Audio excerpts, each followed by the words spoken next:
성경을 가리켜서 누구의 말씀이라고 말합니까?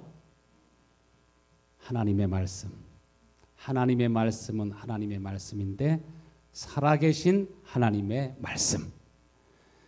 이 말씀이 살아계신 하나님의 말씀이기 때문에 이 말씀 속에는 무엇이 있습니까? 생명이 있고 능력이 있고 모든 약속된 복이 있습니다. 오늘 본문 17절 말씀에 이는 하나님의 사람으로 온전하게 하며 모든 선한 일을 행할 능력을 갖추게 하려 함이라. 하나님께서 우리에게 귀한 성경을 주신 것은 하나님의 사람으로 완전하게 하며 모든 선한 일을 행할 수 있는 힘을 주시고 능력을 주시고 지혜를 주시고 자격을 허락하신다는 겁니다. 예수님께서 왜 제자들을 선택하시고 부르시고 훈련하시고 다시 그들을 세상에 보내셨나요? 사도행전 1장 22절의 말씀에 보면은 가룟 유다를 대신해서 마띠아를 또 사도로 세우신 것도 오늘 여러분을 부르신 것도 어떤 일을 하게 하시기 위해서? 예수님께서 부활하심을 증언하도록 하게 하시기 위해서. 그래서 부르심을 입은 사람들이 사도행전 4장 33절의 말씀 보니까 사도들이 큰 권능으로 주 예수 그리스도의 부활을 증언하니 큰 무리가 은혜를 받더라. 희한하고 놀라운 일들이 거기에 일어나게 된 것처럼 사도들이 큰 권능으로 주 예수 그리스도의 부활을 증거했습니다. 단순히 예수님께서 죽은 자 가운데서 3일 만에 다시 살아났다고 하는 것을 증거하는 것이 아니라 부활하신 주님께서는 부활의 영으로 그의 성령으로 제자들 속에 오셔서 오늘은 여러분 속에 오셔서 큰 권능으로 주님께서 살아 역사하심을 증거하고 증언하기를 원하신 걸 믿으시길 바랍니다. 그때 우리에게 하나님의 은혜가 임하고 또 사람들은 하나님은 살아계신 하나님이시구나 하는 것을 깨닫게 됩니다. 4장 33절 이후에 보면은 부활의 영이 성도들의 심령에 임하니까 제자들에게 임하게 되니까 어떻게 변해요? 반드시 변하도록 되어 있습니다. 부활의 영이 임하니까 예수님과 제자들이 성도들과 하나님이 서로 하나가 되고 일체가 되는 것을 보게 됩니다. 자기의 것을 자기의 것이라고 하지 않습니다. 주의 영이 그들 속에 임하게 되니까 영적인 부흥이 심령의 부흥이 일어나게 되는데 이전에는 욕이 아니면 말을 못하던 사람도 미움도 시기도 질투도 근심도 걱정도 염려도 부활의 영이 임하니까 다 떠나가게 된 줄로 믿습니다. 이것이 생명입니다. 어떤 분들은 운전하다가 자꾸 신경질 내고 자꾸 화를 내고 자꾸 손가락질도 하고 그러는 분들이 계셔요. 오늘 부활의 영이 여러분 속에 임하게 되기를 간절히 축원합니다. 주의 영이 우리 가운데 임하면 삶에 여유가 있게 됩니다. 부요함이 있게 됩니다. 자유함이 있습니다. 우리가 정말 하나님의 자녀라고 하면 예수 그리스도의 제자라고 하면 무엇으로 살아야 되냐면은 부활의 영으로 부활의 능력으로 살아야 될 줄로 믿습니다. 단순히 예수님이 역사 가운데 오셔서 죽은 자 가운데 3일 만에 부활하신 것을 증거하는 것이 아니라 부활의 영이 내 속에 오셔서 사시고 나의 삶을 주장하시고 인도하시는 삶이 힘 있는 삶이요 능력 있는 삶이요 복된 삶인 줄로 믿습니다. 부활하신 예수님께서 우리에게 오셔서 주시는 가장 큰 은혜 가운데 첫 번째가 무엇입니까? 사도행전 13장 32절에 보니까 우리도 하나님께서 우리 조상에게 약속하신 그 기쁜 소식을 여러분에게 전하려고 왔습니다. 하나님께서 아브라함과 이삭과 야곱과 다윗과 믿음의 조상들에게 하나님이 약속하셨는데 무엇을 약속하시냐면은 큰 기쁨을 약속하셨습니다. 여러분 부활의 영이 우리 가운데 오면 큰 기쁨이 여러분에게 생겨나는 걸 믿으시길 바랍니다. 이 기쁨은 세상이 줄 수 없습니다. 장가가는 날을 특별히 큰 기쁜 날이라고 하잖아요. 생일날을 기쁜 날이라고 하잖아요. 그렇지만은 그 기쁜 날이 슬픈 날이 되는 사람들이 얼마나 많습니까? 신혼여행 갈 때는 막 차에다가 막 풍선을 달고 깡통을 달고 막 큰 기쁜 날인 것을 막 표시하고 가는데 올 때는 헤어져서 오는 사람도 있습니다. 큰 기쁨은 오직 하나님께 있는 걸 믿으시길 바랍니다. 우리 주 예수님께 있습니다. 아브라함과 이삭과 야곱에게 약속하신 그 큰 기쁨의 소식이 무엇입니까?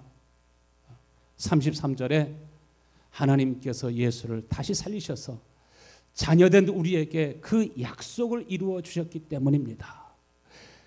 똑같이 예수님은 우리와 같은 인간이지만은 예수 그리스도 안에 하나님의 영이 거하시고 예수님이 아버지 안에 계시기 때문에 이 세상에서 어떤 일을 당해도 예수님께서는 기쁨이 있고 자유함이 있고 죽음까지도 이기고 정복할 수 있는 그러한 능력이 그 속에 있는 것처럼 하나님의 자녀된 우리에게 이 약속을 이루어 주시기 때문에 그래서 시편 2편에도 말씀하신 것처럼 너는 내 아들이라 내가 오늘 너를 낳았도다. 하나님의 자녀로 태어난 사람들은 거듭 태어난 사람들은 무엇으로 사느냐면은 예수님이 우리와 같은 육신의 몸을 입고 오셨지만은 자신의 힘으로 사신 것이 아니라 하나님의 영, 생명의 영, 죽어도 다시 살게 하시고 예수 그리스도를 죽은 자 가운데서 살리신 영이 예수 안에 있는 것처럼 예수 안에 있는 그 영이 여러분 안에 거하시면 여러분의 죽을 몸도 다시 살리실 뿐만 아니라 죽음 앞에서도 자유하게 하시는 걸 믿으시길 바랍니다. 코로나 19가 오든지 20이 오든지 21이 오든지 홍수처럼 밀려와도 여러분의 마음속에 두려움이 없고 하나님이 주시는 평안함으로 안전한 삶을 살 줄로 믿습니다. 우리 모두가 다 사람이 떡으로 사는 것이 아니라 하나님의 입으로부터 나오는 모든 말씀으로 살도록 하게 하시기 위해서 부활의 영이신 우리 주 예수님이 그의 영으로 우리 가운데 오셔서 우리가 내 생각과 내 뜻대로 살지 아니하고 하나님이 주시는 영으로 하나님이 주시는 지혜와 능력으로 살아갈 수 있도록 하게 하시기 위해서 예수 그리스도의 영이 우리 가운데 주어지게 되면 여러분 마음이 바뀌는 걸 믿으시길 바랍니다. 누구의 마음으로? 주 예수 그리스도의 마음으로 바뀌어지기 때문에 성경의 요구를 율법의 요구를 이루고 하나님의 마음을 만족해 하면서 살아갈 수 있는 것입니다. 예수님이 하루하루를 사시는 그 삶의 방식이 무엇입니까? 그는 자신의 지혜로 살지 아니하고 하나님의 입으로부터 나오는 모든 말씀으로 사셨습니다. 하나님의 말씀에 예수님이 다시 이 땅에 강림하시기 전에 어떤 일이 일어나게 될 것을 말씀하셨습니까? 많은 부분을 말씀하셨는데 우리에게 요즘 다가오는 그러한 말씀이 있습니다.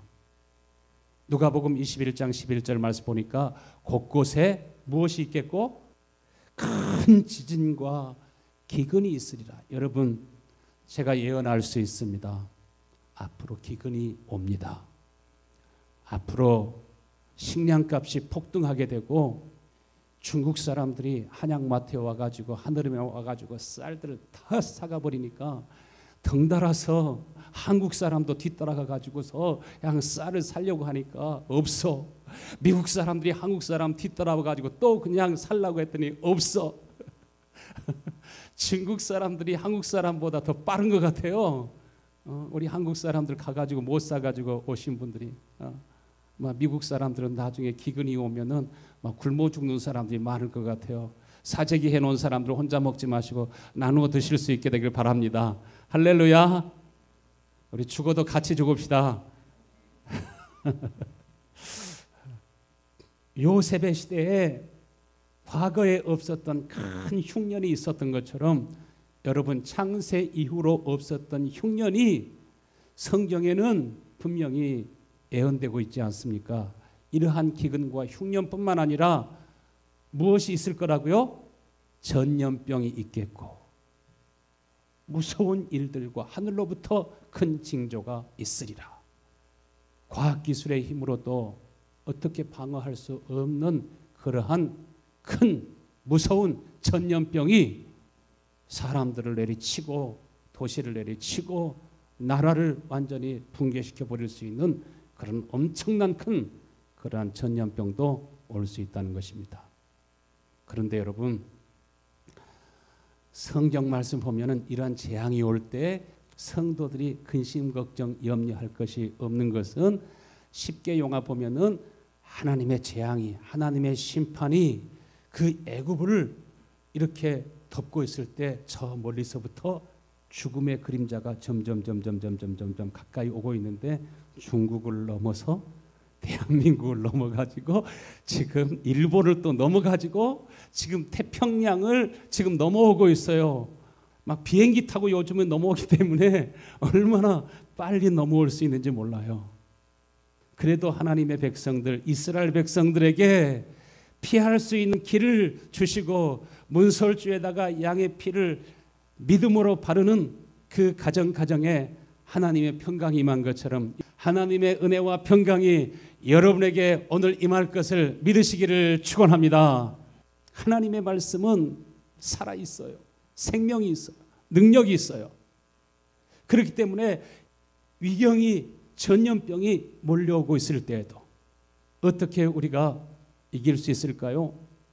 중세 유럽에 흑사병으로 패스트로 인해서 완전히 유럽을 초토화시키잖아요. 어떤 학자들은 죽은 사람이 약 7천만 명 될 것이다. 어떤 분은 2억 명이 된다.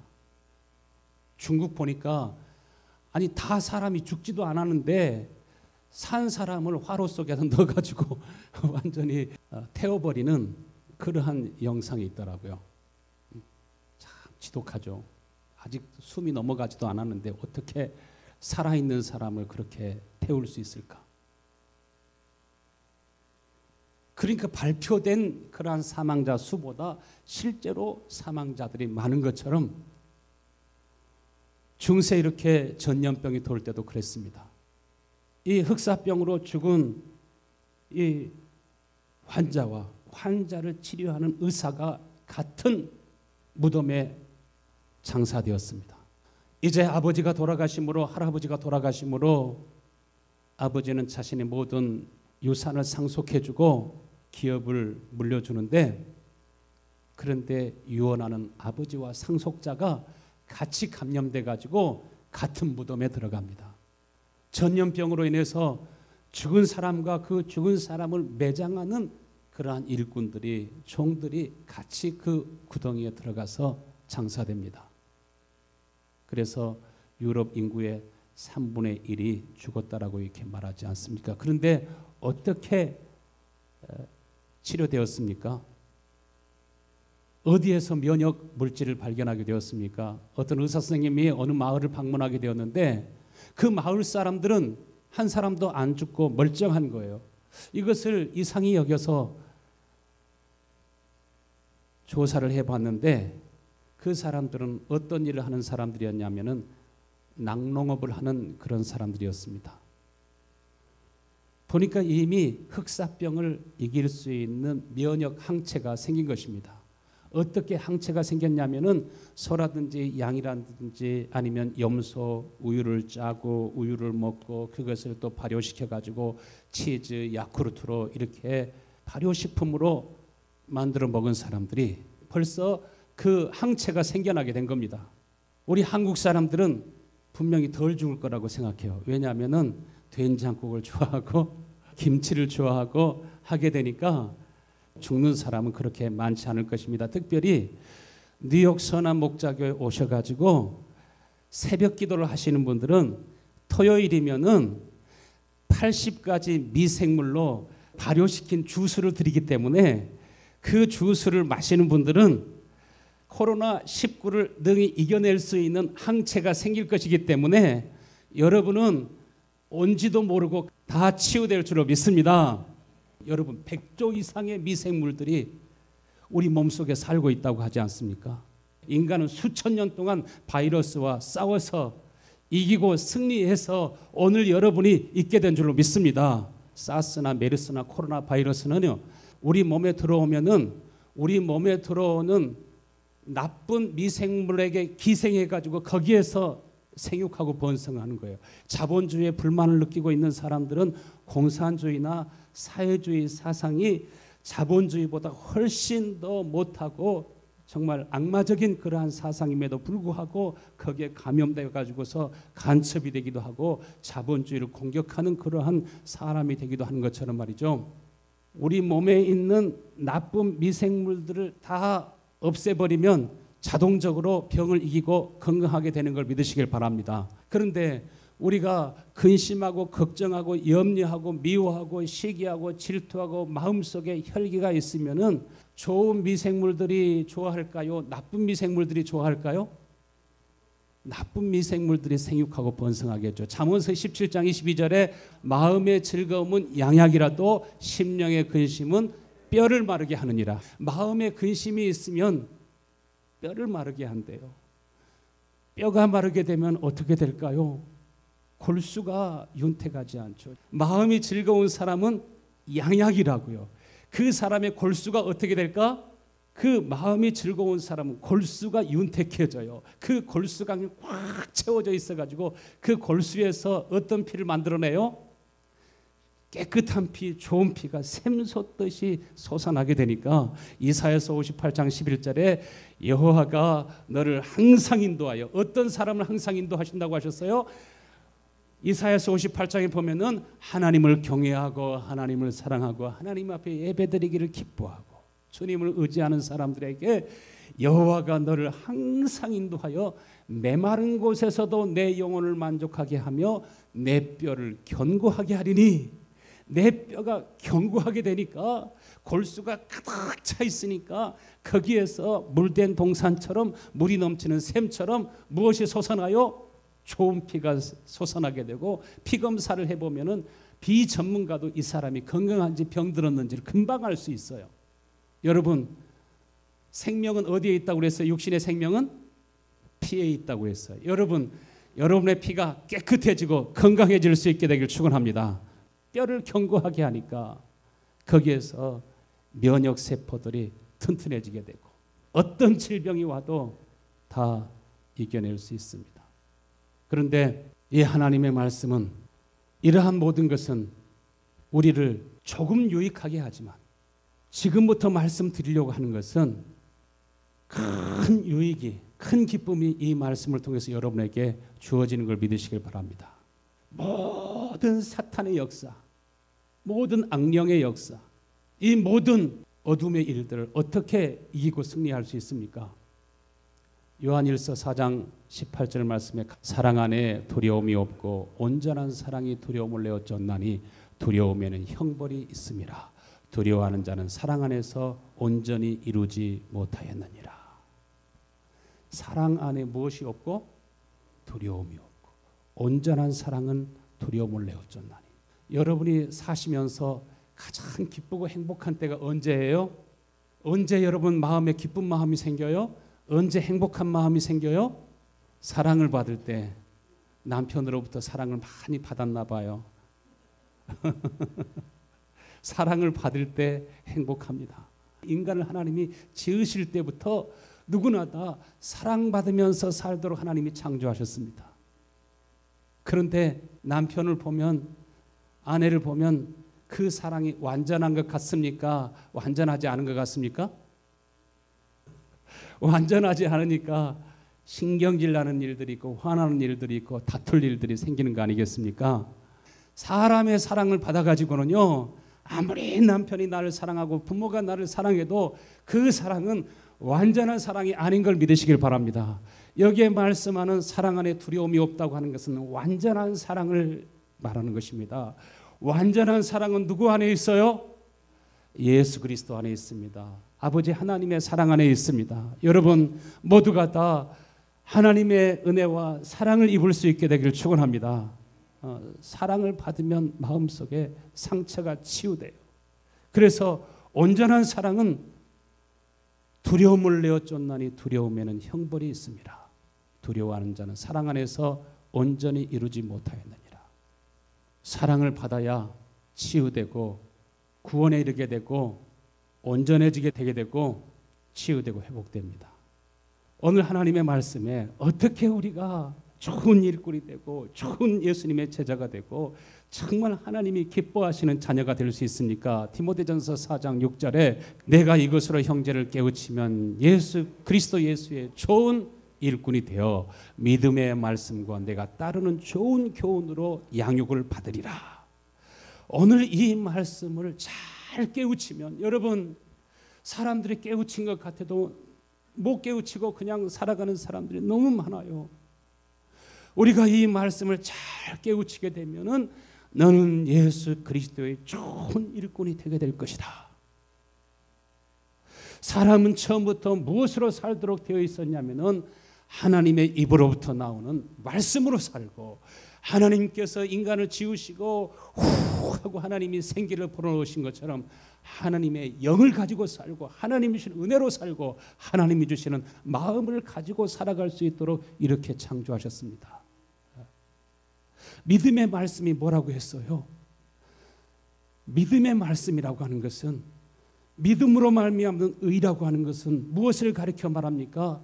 예수님께서 죽은 자 가운데서 부활하셔서 하나님 보좌 우편에 계시지만은, 그러나 보좌 우편에 계신 예수님이 아니라 하나님의 말씀이 매우 가까워 그의 영이 이제 성령으로 우리 가운데 임하셔서 내 마음에 있고 내 입술에 있은즉 바로 우리가 전파하는 믿음의 말씀이라 이렇게 말하잖아요.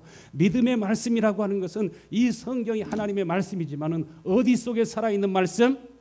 여러분의 마음에서. 할렐루야. 마음에 하나님의 말씀이 기록되지 않으면, 믿음의 말씀이 여기에 없으면은 금방 알게 됩니다. 그 마음에 있는 사람 무엇인가 조금 잘못한 것이 있으면 금방 미안합니다. 죄송합니다. 열심히 노력할게요. 다시 한번 해볼게요. 내가 언제는 시간이 될 텐데 그때 내가 하겠습니다. 그런 아주 잘못된 마음들이 있으면 금방 뉘우치는 마음이 여러분 안에서 자동적으로 생명으로 나올 수 있게 되길 축원합니다. 또 누군가 나에 대해서 좀 언짢게 하고 나를 마음을 괴롭게 할 때도 그 마음속에서 어디 보자 두고 보자 하는 그런 마음이 나오는 게 아니라 그를 위해서 기도하는 마음, 축복하는 마음이 여러분의 마음속에서 나올 수 있게 되기를 간절히 축원합니다. 그것이 여호와의 입으로부터 나오는 하나님의 말씀입니다. 내가 이것으로 형제를 깨우치면 너는 좋은 일꾼이 된다. 우리가 주의 말씀을 듣고 산다고 하는 것은 예수 그리스도가 내 안에 오셔서, 예수님이 진짜 내 안에 오시면 만세와 만대에 감추어진 하나님 나라의 비밀이 너희 안에 계신 예수 그리스도라고 하지 않았습니까? 예수 그리스도가 우리 가운데 오시면 여러분에게 말씀하시고 마음을 주시는 것을 믿으시길 바랍니다. 예수님의 제자들은 부활하신 예수님을 증거했습니다. 시간적으로 얼마 전에 부활하신 예수님이 아니라 지금 오셔서 제자들 속에서 사시고 역사하시고 일하시는 예수님, 예수님 자신이 천국으로 이 땅에 사신 것처럼, 천국이 예수님 마음 안에 있었던 것처럼, 아버지가 예수 그리스도 안에 있었던 것처럼 천국이 여러분의 마음 안에 있게 되기를 축원합니다. 예수님이 우리 가운데 계시면 분명히 우리 속에서 말씀하십니다. 4장 7절 말씀에 뭐라고 했습니까?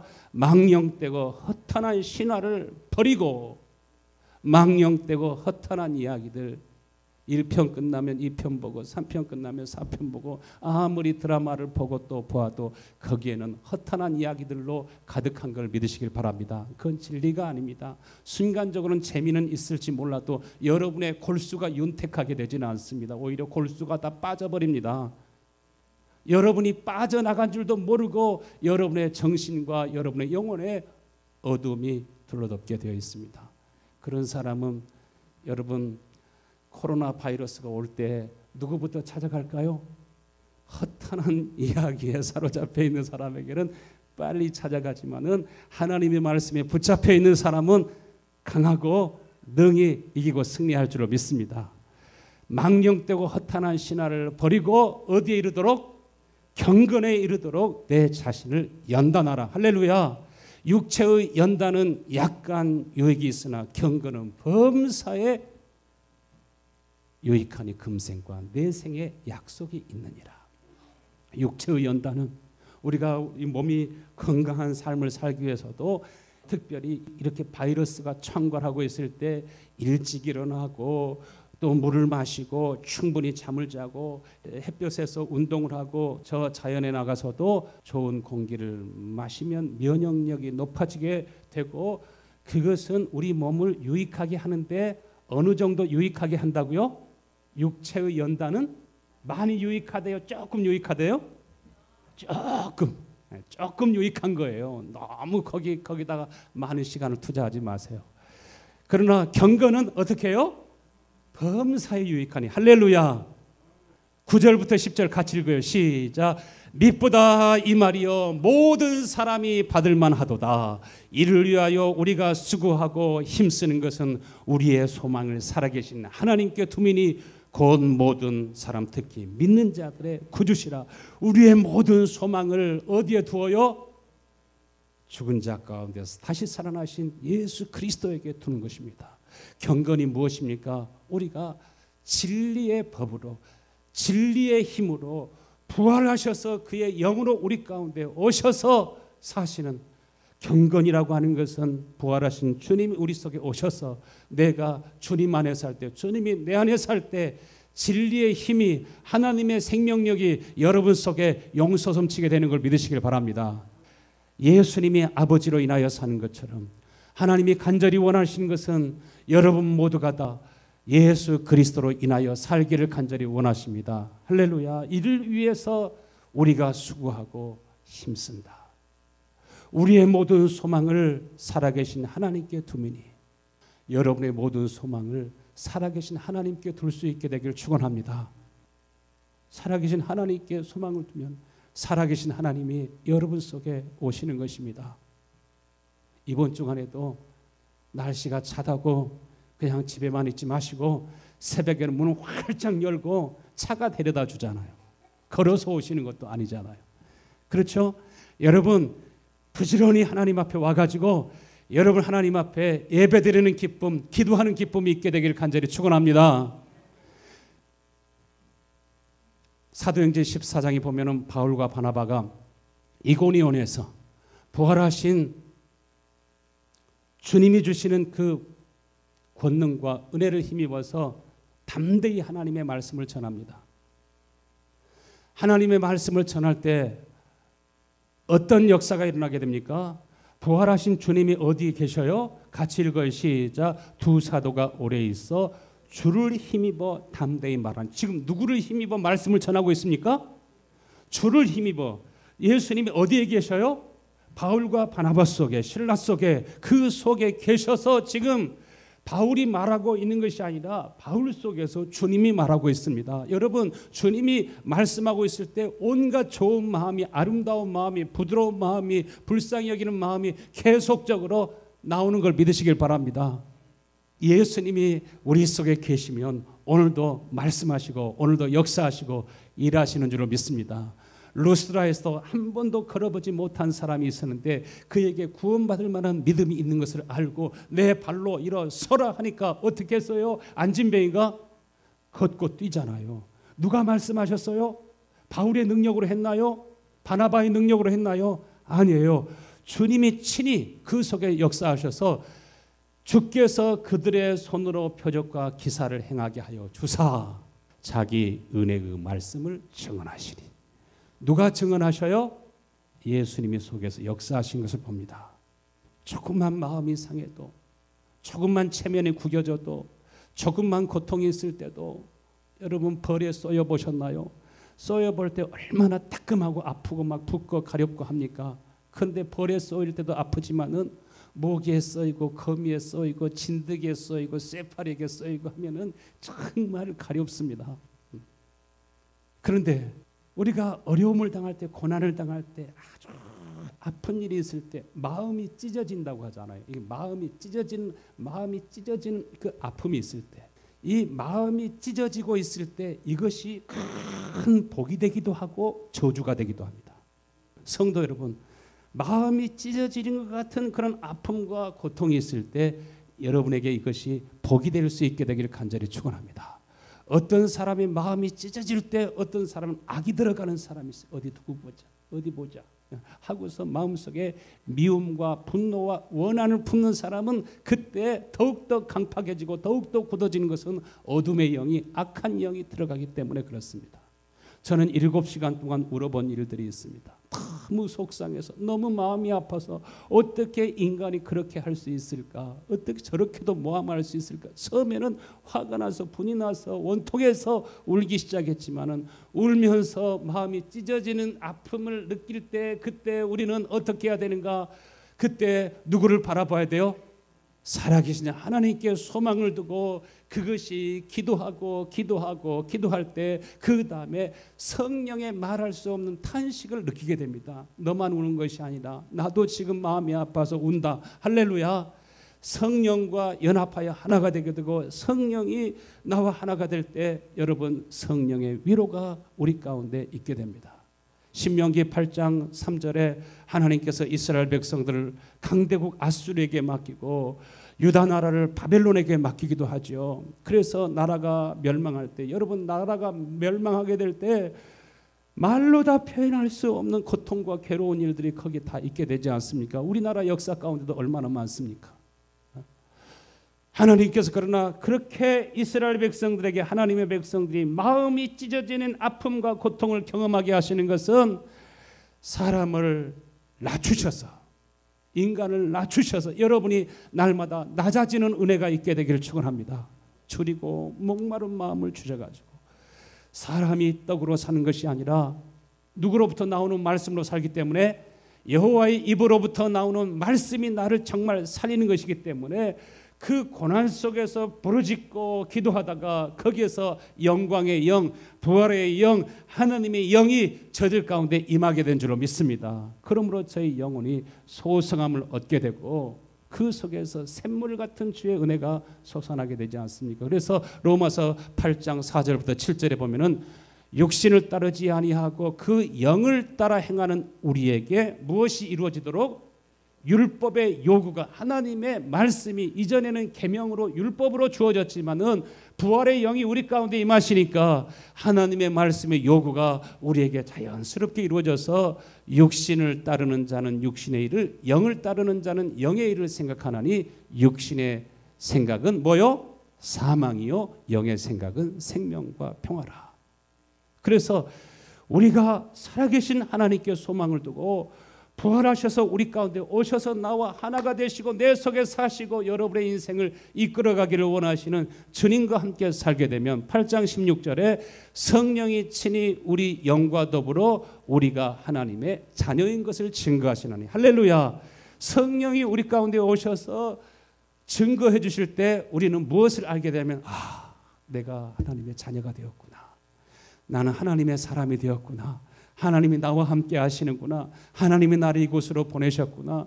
하나님의 영광의 영이 나를 이끌어 가시고 나에게 말씀하시는 것이 들리기 시작하고 하나님이 주시는 은혜와 평강이 내 마음속에 가득 차고 넘치게 되고 미운 마음과 증오하는 마음들이 싹 없어지게 되고 로미오와 줄리엣을 보면은 원수 집안이지만 둘이 서로 사랑하게 되니까 그 집안에 대해서 그 마음속에는 원한이 없어져 버리고 어떻게든지 둘이 결혼하고 싶어서 어떻게든지 가정을 이루고 싶어서 그것을 서로 가정을 포용하는 그러한 마음이 생겨나게 되고 그러나 받아들이지 않게 되자 인간적인 방법으로 해결하는 것이 허탄한 이야기들이지만 그러나 하나님의 말씀은 진리인 걸 믿으시길 바랍니다. 할렐루야. 여러분 오늘 이 시간에 여러분의 모든 소망을 누구에게 두어요? 주님께 둘 수 있게 되길 간절히 축원합니다. 부활하신 주님이 여러분 속에 오셔서 말씀하시고 그의 마음을 접붙여 주시고 여러분 속에 생수처럼 주의 은혜가 솟아날 줄로 믿습니다.